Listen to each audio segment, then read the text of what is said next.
Jamnagar road પર નવા court building સામે શિવસાગર પાર્કમાં તારીખ 14/2ના રોજ પરિણીતા હેમાલીબેન અલ્પેશભાઈ વરુની તેના જ ઘરમાંથી હત્યા કરાયેલી હાલતમાં લાશ મળી આવી હતી. સાથે ઘરમાંથી 60,000ના દાગીના લૂંટાયા હોવાનું સામે આવ્યું હતું. આ લૂંટ વિથ મર્ડર મિસ્ટ્રીનો ભેદ ઉકેલાયો છે. મોજ શોખ પૂરા કરવા પ્રેમ ભરત જેઠવાએ પોતાની કાકીનું કાસળ કાઢી નાખ્યું હતું. ચોંકાવનારા ખુલાસા એ છે કે પરિણીતા હેમાલીબેનની હત્યા તેના પતિએ નહીં પણ તેના કૌટુંબિક ભત્રીજાએ કરી હતી. ઘરમાં ચોરી કરતા કાકી જોઈ ગયા અને આરોપીના માતાને ફોન કરે તે પહેલાં જ ગળામાં કાતર ભોંકી દીધી હતી. ક્રાઇમ બ્રાન્ચના સૂત્રોએ જણાવ્યું કે ગઈ તારીખ 14/2ના રોજ શહેરના યુનિવર્સિટી પોલીસ વિસ્તારમાં આવતા શિવસાગર પાર્કમાં રહેતા અલ્પેશભાઈ પરસોત્તમભાઈ વરુના ઘરમાં કોઈ વ્યક્તિએ પ્રવેશ કરી તેમની પત્ની હેમાલીબેનને ગળાના ભાગે કોઈ તીક્ષ્ણ હથિયારથી ઈજા કરી તેનું મોત નિપજાવી કબાટમાંથી સોનાના દાગીનાની લૂંટ કરી નાસી ગયું હતું. જે અંગે અલ્પેશભાઈએ જણાવ્યા અજાણ્યા શખ્સો વિરુદ્ધ ફરિયાદ આપતા યુનિવર્સિટી પોલીસ મથકે IPC 302, 304 વગેરે મુજબ ગુનો દાખલ કર્યો હતો. બનાવની ગંભીરતાને લઈને રાજકોટ શહેર પોલીસ કમિશનર રાજુ ભાર્ગવ, અધિક police commissioner Vidhi Chaudhari, DCP crime doctor Parthvarajsinh Gohil, ACP crime Bharat Basiya દ્વારા બનાવવાળી જગ્યાની ત્વરિત મુલાકાત લઈ ગુનાની ગંભીરતાને ધ્યાનમાં લઈ આ ગુનાનો ભેદ ઉકેલી આરોપીને સત્વરે શોધી કાઢવા જરૂરી માર્ગદર્શન તેમજ સૂચના કરવામાં આવી હતી. સૂચના અને માર્ગદર્શન મુજબ crime branch PI MR Gondaliya તથા ક્રાઇમ બ્રાન્ચના અલગ અલગ PSIની ટીમો દ્વારા બનાવવાળી જગ્યાની આજુબાજુમાં ખાનગી રાહે તપાસ કરવામાં આવી તેમજ બનાવવાળી જગ્યાની આજુબાજુના CCTV કેમેરા ચેક કરવામાં આવ્યા. તે દરમિયાન હ્યુમન સોર્સિસ તથા ટેકનિકલનો ઉપયોગ કરીને આરોપીની ઓળખ મેળવી ક્રાઇમ બ્રાન્ચને મળેલી હકીકતના આધારે મૃતકના કૌટુંબિક ભત્રીજા પ્રેમ ભરતભાઈ જેઠવાની ધરપકડ કરવામાં આવી હતી. આરોપીએ આપેલ કબૂલાત આપી હતી કે પોતાનું મોજ શોખવાળું અને ઐયાશીભર્યું જીવન જીવવા માટે તથા પોતાની નાની મોટી જરૂરિયાતો પૂરી કરવા કોઈ પણ ભોગે રૂપિયાની જરૂરિયાત હતી. જેથી ગઈ તારીખ 14/2ના રોજ પોતાના કૌટુંબિક કાકા અલ્પેશભાઈ વરુના ઘરે ગયો હતો. ત્યારે તેના કાકી હેમાલીબેન ફળિયામાં સાફ સફાઈ કરતા હતા અને ઘરમાં કોઈ હાજર ન હોય પોતે ઢીંગલીને રમાડવા આવ્યો છે તેમ કહીને ઘરમાં પ્રવેશ કરી હેમાલીબેન બહાર કામ કરતા હતા. ત્યારે કબાટવાળા રૂમમાં જઈ કબાટ ખોલીને તેમાં પડેલ સોનાની ચેઇન ખિસ્સામાં નાખતો હતો. તે હેમાલીબેન જોઈ જતાં બોલાચાલીને ઝઘડો થતા આ બનાવની જાણ કરવા હેમાલીબેને આરોપીના મમ્મીને ફોન કરતા આરોપીએ ગુસ્સામાં આવીને ઉશ્કેરાઈ જઈ હેમાલીબેનનું મોઢું દબાવી બેડવાળા રૂમમાં લઈ જઈને બેડ પર પછાડી નજીક પડેલ કાતરથી હેમાલીબેનના ગળામાં કાતરના ઘા મારી મોત નિપજાવીને ફરીથી કબાટવાળા રૂમમાં જઈ કબાટમાં બાકી રહેલા બીજા સોનાના દાગીના ચોરી બહારથી બારણું બંધ કરીને નાસી ગયો હતો. તે વડોદરા તરફ ભાગ્યો હતો. પરત રાજકોટ આવતા ગ્રીનલેન્ડ ચોકડી પાસેથી દબોચી લીધો હતો. આ કામગીરી PI MR ગોંડલિયાના માર્ગદર્શન હેઠળ PSI DC Sakariya, MJ Hun, AN Parmar, AS ગચ્ચર તથા તેમની ટીમ દ્વારા કરવામાં આવી હતી.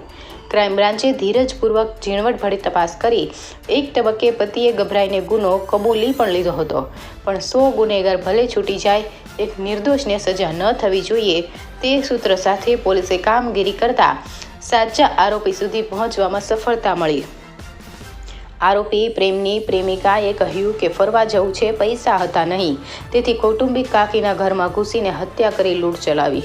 અગાઉ પણ પાડોશીના ઘરમાંથી સોનાના પેન્ડલની ચોરી કર્યાની કબૂલાત પકડાયેલા આરોપી પ્રેમે માત્ર 20 વર્ષની ઉંમરે ભૌતિકતાવાદી જીવન જીવવાની ઘેલછામાં તથા સોશિયલ મીડિયાના પ્રભાવમાં આવીને પોતાના ઊંચા મોજ શોખ પૂરા કરવા અને ઐયાશીભર્યા જીવન જીવવાના કારણે ઊભી થતી જરૂરિયાતને પહોંચી વળવા નાની મોટી ચોરીઓ કરી અંતે મર્ડર જેવા જઘન્ય અપરાધને અંજામ આપ્યો છે.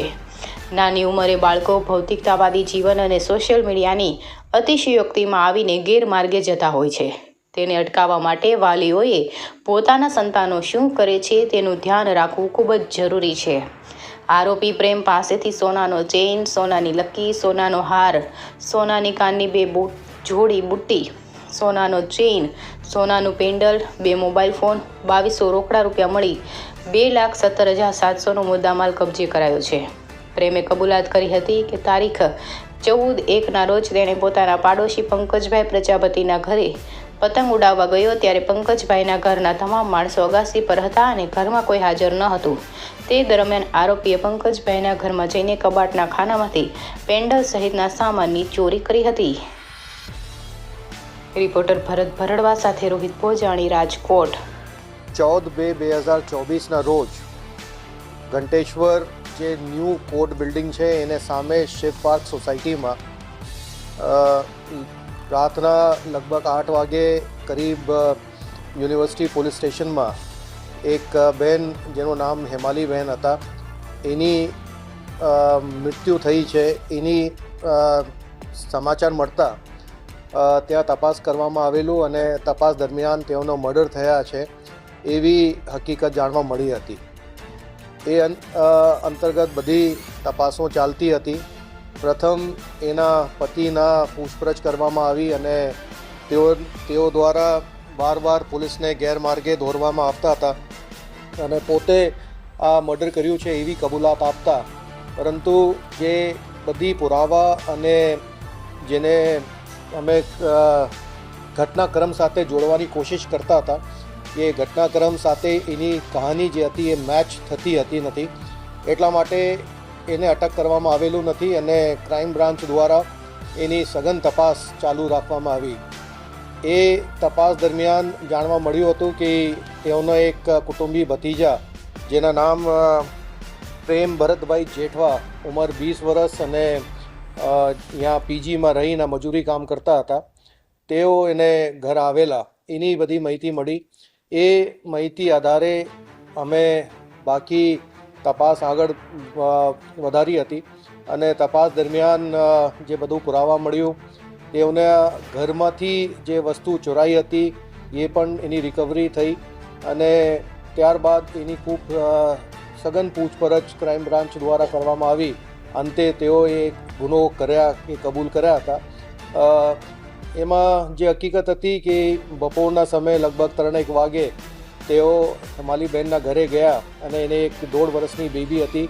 એ બેબીને રમાડવા માટે બહાના કાઢી એના ઘરમાં પ્રવેશ કરી અને બેનની નજર ચૂકવીને બાજુના કમરામાં ગયેલા કબાટમાંથી જે એના સોના ચાંદીના દાગીના હતા એ એને આપણી જેબમાં મૂકતા હતા ત્યારે બેન જોઈ ગઈ અને બેન સાથે બોલાચાલી થતી.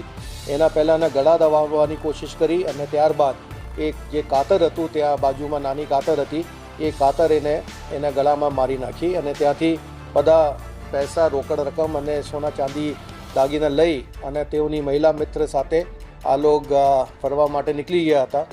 એ લોકોને બધા લોકેશન ટ્રેસ કરતા અને ત્યારે આ લોકો પરત આવ્યા રાજકોટ. એને અટક કરી અને આપણે આ ગુનો એને ડિટેક્ટ કર્યું છે.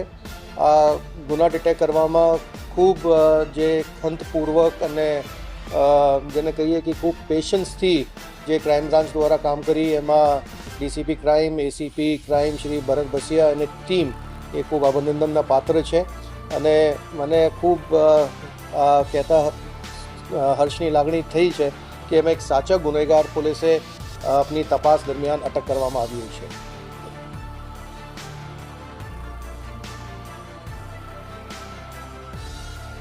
અમે પણ એ વિચારતા હતા કે ભાઈ 4-1 દિવસથી એને પતિ વારંવાર એક જ સ્ટોરી અમે કહેતા કે હું મારી નાખ્યું છે. એના તે દિવસ બનાવ બન્યો એ દિવસ સવારમાં એની મોટી બા કેશોદમાં ગુજરી ગઈ હતી અને એના એક બહાના કાઢવાનું હતું કે સાહેબ મારે પાસે પૈસા નહીં હતા અને અમારે કેશોદ જવાની જિદ કરતા હતા, એમાં મેં મારી નાખી છે. પરંતુ જે પુરાવા જે આપણી પાસે હતા અને જે બધી ફોન કોલ ડિટેલ્સ જે પ્રમાણે થયું હતું એ સમયનો મેચ નથી થતા હતા. એટલા માટે અમે આ પતિની સ્ટોરી પર બહુ વિશ્વાસ નથી કરતા. એના પૂછ્યા તો એને કીધું કે ભાઈ મને પોલીસની બીક હતી ને મને લાગતું કે પોલીસની હેરાનગતિ થાય, એટલા માટે અમે વારંવાર આ સ્ટોરી પોલીસને સંભળાવતા હતા.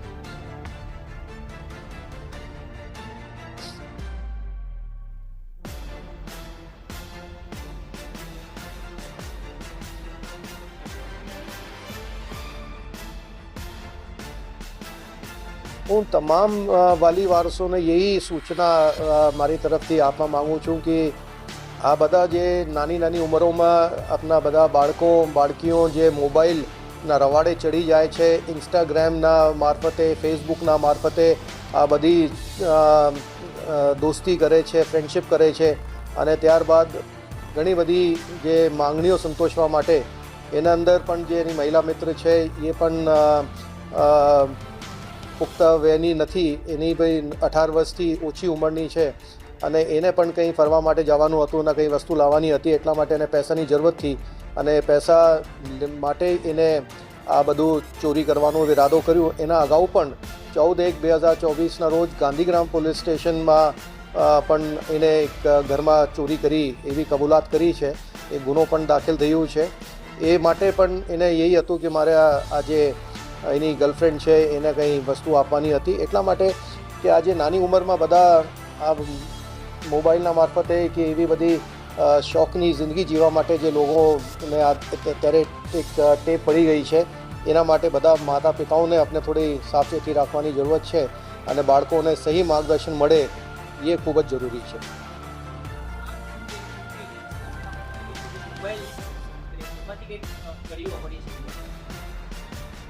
જે મેં આપને કીધું કે પહેલાં પતિની જે અમે મોબાઈલ ચેક કરતા હતા ને એની પત્નીના જે મોબાઈલ હતા એ બધી જે ટાઈમલાઈન અમારી સાથે મેચ થતી હતી નથી.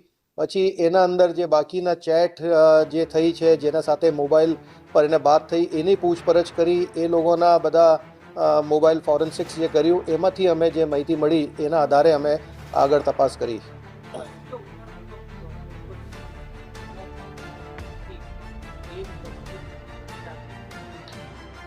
બની શકે, પણ એના સાથે જે પુરાવા પણ થવું જોઈએ એ પુરાવા મેચ નથી થતા, કારણ કે આ બધી જે આપને સામે જે રિકવરી છે એ રિકવરી એના પાસેથી થતી નથી.